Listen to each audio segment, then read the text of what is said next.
कुछ अवार्ड्स थे जो उसे अपने अलग अलग स्किल्स के लिए मिले थे। उन्हें सहेज कर नीचे उतार आई। हाथों में बैग देखते ही ड्राइवर तेजी से मीठी की तरफ बढ़ा और उसका बैग लेने के लिए हाथ बढ़ाया, लेकिन मीठी ने इशारों में उसे रोकते हुए अपने कदम गाड़ी के बाहर बढ़ा लिए। मीठी को मन ही मन एक खालीपन कचोट रहा था, लेकिन इन सब से अलग उसी अनाथालय के बाहर कोई था जो हर घड़ी मीठी पर नजर गड़ाए हुए था। जैसे ही लीला की गाड़ी बाहर निकली, रोड के दूसरे साइड खड़ी एक ब्लैक कार में से एक आदमी बड़बड़ाया, मुझे लगता है अब हमें उन्हें खबर कर देनी चाहिए, वरना वो हमें छोड़ेंगे नहीं। आखिर कब तक हम उनसे सच छिपाते रहेंगे? नहीं डेविड, अभी नहीं, अभी सही वक्त नहीं है। हमें कुछ वक्त और देना होगा ताकि हम सही नब्ज पर हाथ डाल सके। उन्हें इन्फॉर्म कर दो कि हमारी नजर उस पर बनी हुई है। हम जल्द ही उन्हें बहुत बड़ी न्यूज देंगे। ये कहते हुए उस आदमी ने अपनी आंखों पर चश्मा चढ़ाया और गाड़ी को लीला और मीठी की कार के पीछे लगा दिया। आखिर कौन थे ये लोग और किसका शिकार करना चाहते थे ये लोग?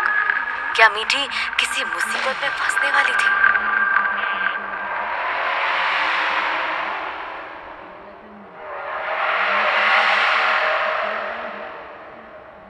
कुछ घंटे की ड्राइव के बाद लीला बजाज मेंशन के बाहर खड़ी थी।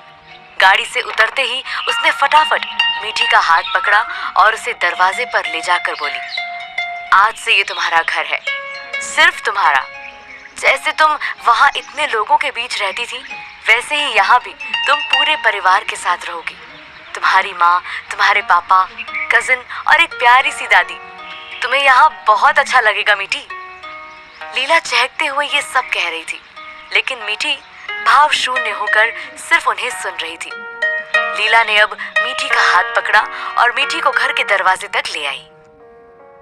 कुसुम, कुसुम कहाँ हो तुम? हम आ गए, जल्दी से थाली लेकर आओ। कुसुम घर की केयर टेकर थी, जिसे लीला जाने से पहले ही सारी हिदायतें देकर गई थी।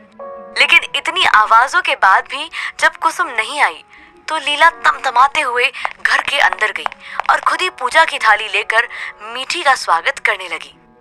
मीठी ने अपना पहला कदम घर के अंदर रखा ही था कि एक तीखी आवाज आई, न जाने किस सड़क छाप को अपनी बेटी बनाने में तुली हो तुम लीला। मैंने तुम्हें पहले भी वार्निंग दी थी, लेकिन तुमने इस बार सारी हदें पार कर दी हैं। ये कौशल्या बजाज थी, वही कौशल्या बजाज जिसे अभी थोड़ी देर पहले लीला ने प्यारी दादी कहा था।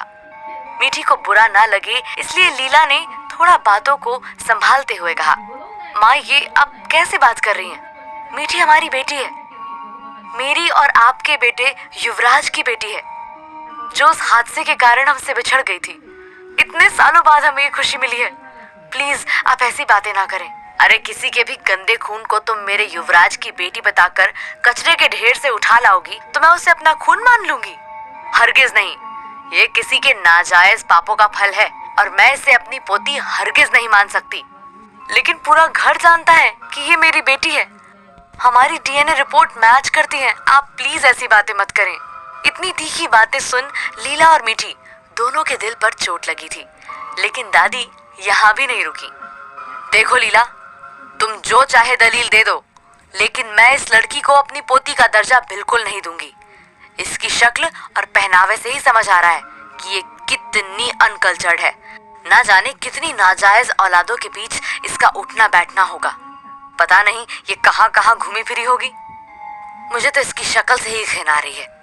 आखिर इसमें है क्या जो मैं इसे इस घर की संतान मान लूं? माँ प्लीज, आप इतनी गंदी बातें कैसे कर सकती हैं? आप इसे एक मौका तो दीजिए। लीला ने मीठी का हाथ पकड़ उसका बचाव किया, तो इस बार मीठी ने ही लीला का हाथ छुड़ाते हुए कहा, बस करिए मिसेस बजाज, आप इतनी कोशिशें मत कीजिए। सालों पहले मुझे पैदा ना किया होता तो शायद आज मेरी वजह से आपको भी इतना जलील नहीं होना पड़ता। ये कहकर मीठी ने लीला की तरफ देखा और बोली, खैर मुझे आदत है ऐसी बातों की, बचपन से स्कूल में कई बार जलील हुई हूँ। वैसे कोई ऐसी जगह है इस घर में जहाँ मैं थोड़ी देर सुकून से बैठ सकूं? वो क्या है ना कि हमारे अनाथालय में ना तो टीवी था और ना डेली सोप वाले ड्रामे, इसलिए मुझे फिलहाल थोड़ा सुकून चाहिए।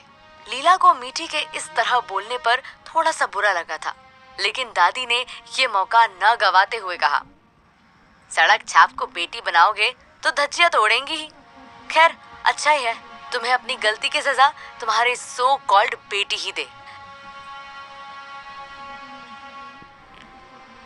तुम इन सब बातों की टेंशन मत लो मीठी, एक दिन इन्हें अपनी बातों के लिए पछतावा होगा। तुम तो अपने कमरे में चलो, आई एम श्योर वो तुम्हें बहुत पसंद आएगा। कमरा? कौन सा कमरा? खबरदार जो उस कमरे में इसे ले जाने की कोशिश भी की तो। वो कमरा अलवीरा का है, मैंने कल ही उसे उस कमरे में शिफ्ट कराया है। कोई नहीं माँ, बच्चे तो इसी घर के हैं, क्या फर्क पड़ता है, कोई कहीं भी रह सकता है। अलवीरा भी तो मेरी बेटी जैसी ही है। बेटी होगी तुम्हारी, लेकिन मेरे लिए ये सिर्फ एक बोझ है जिसे मुझे अपनी जिंदगी से हटाना है। तुम चाहे कुछ भी कर लो लीला, लेकिन मैं अपने जीते जी उस वादे को कभी पूरा नहीं होने दूंगी जिसके लिए तुम इसे यहाँ